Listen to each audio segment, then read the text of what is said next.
भेरगाव सब डिविजनाव थानाय गासै मोनबा बिटिसि समष्टिनि 56 प्राइमारिखौ लिंहरनानै दिनै मोनसे दोलोनि गोनांथार आयदानि सायाव सावरायनाय जायो आरो जोंहा मिरु नाङै मोनफा मोनफा फेसिलिटेटर टीम दानानै होदों जोंहा उदालगुरि आरो भेरगाव सब डिविजननि थाखाय बिटिसिनि बुंथिगिरि कातिराम बर' बिथांनि दैदेननायाव मोनसे फेसिलिटेटर टीम दाना होनाय जादों आरो बे फेसिलिटेटर टीमा दिनै जोंनि प्राइमारिफोरखौ लेंहरनानै दोलोनि खामानि मावनाय आरो फैबाय थानाय समाव बोरै मावनांगौ बेफोरनि सोमोन्दै सावरायनाय जादों आरो माखासे जोंहा जयनिं जागासिनो दङ बे जयनिं जानायफोरखौ जोंनि खामानि मावनायनि मोजांनि थाखाय बिथांमोनखौ बिबानाव थिसननाय आरो माखासेखौ प्राइमारिनिफ्राय ब्लकसिम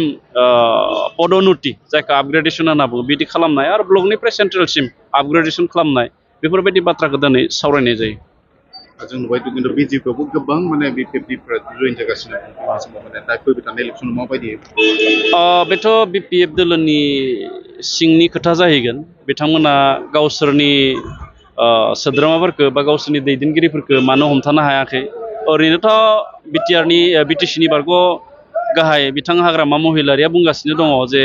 25आव बिथांमोननिनो सरकार जागोन होनना नाथाय बिथांमोननि जि दोलोनि सोद्रोमा मावथि दैदेनगिरिफोरखौ नुयोब्ला बिथांमोननि दोलोआ बबे मोनसे स्टेजाव दङ बेखौ जों हमनो हायो नाथाय गोबाङानो जयेन जादों बे नंगौ नाथाय जोंनि इउपिपिएल आरो बिजेपि एलायन्स थानायाव जोंहा इउपिपिएलनिफ्राय बिजेपिआव जयेन जानो मोनै आरो बिजेपिनिफ्राय इउपिपिएलआव जानो मोनै बे मोनसे